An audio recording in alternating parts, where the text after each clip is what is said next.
Hello again, everybody. I hope you're ready for chapter 6.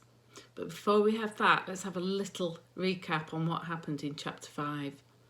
Mrs. Peacock asked Ben to climb up the hose pipe that was outside the school and follow it to the end, to the nozzle.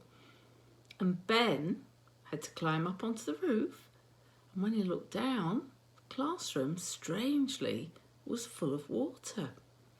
So we left that chapter as Ben had just dropped into the water.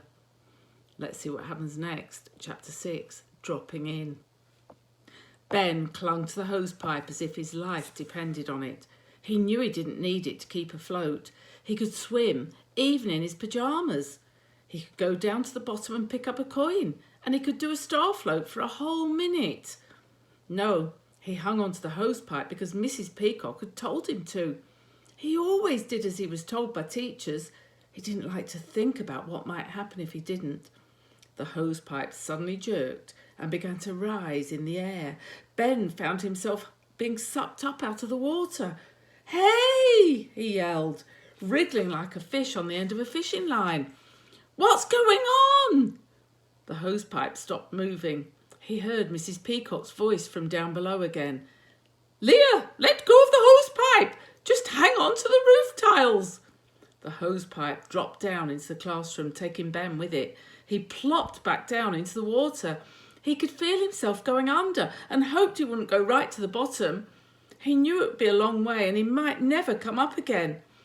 He tightened his grip on the hosepipe and bounced back up like a yo-yo. He emerged from the water, gasping for breath, spluttering and rubbing at his face with one hand. With the other, he still clung to the hosepipe. When Ben opened his eyes, it took him a moment to focus. He was surprised to see Leah bobbing about beside him. They looked at each other, and Ben grinned. "What's going on?" he asked. But Leah shook her head and coughed loudly. She looked as though she had just swallowed a large amount of water. Just as she opened her mouth to speak, there was a loud splash, and something disappeared beneath the surface of the water. Ben and Leah were swept backwards, frantically paddling with their feet. Ben knocked his head on the cupboard door, and 2 cartons of milk tumbled down into the water. A head bobbed into view, eyes and mouth tightly closed. It was Jake. "Mrs. Peacock's setting us all up," spluttered Jake, opening his eyes and turning his head toward Ben. "One at a time." A pair of feet appeared above them, quickly followed by the rest of the body. Joe Rimmer slid down the hosepipe and crashed into Ben, sending him flying to the side.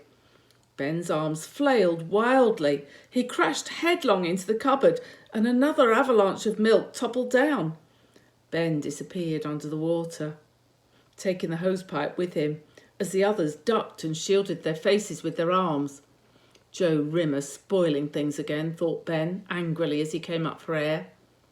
There was another loud splash, and Ben, Leah, Jake and Joe rose and fell, crashing into each other like boats battered by a rough sea.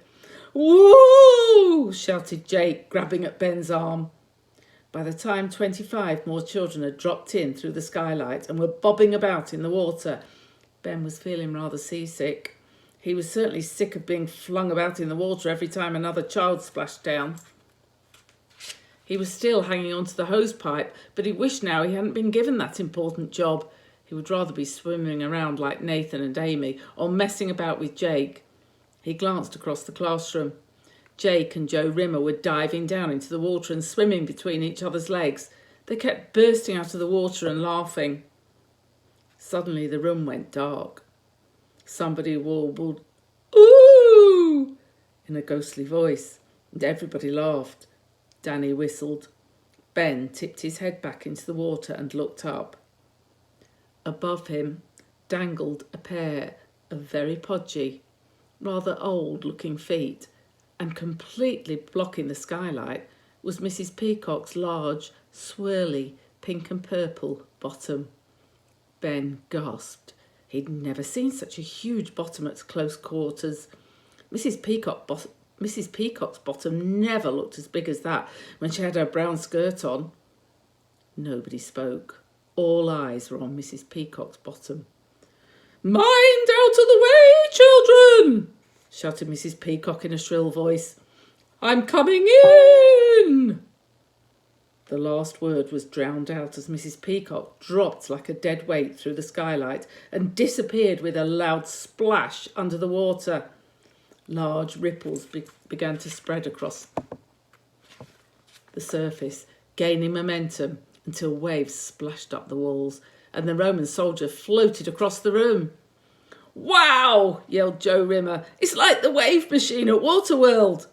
Jake opened his mouth to laugh and took a large gulp of water. Ben could see his friends all around him, rising up with the swell and plummeting down again as the waves subsided. He glanced at Mrs. Peacock, who had bounced to the surface, coughing and spluttering.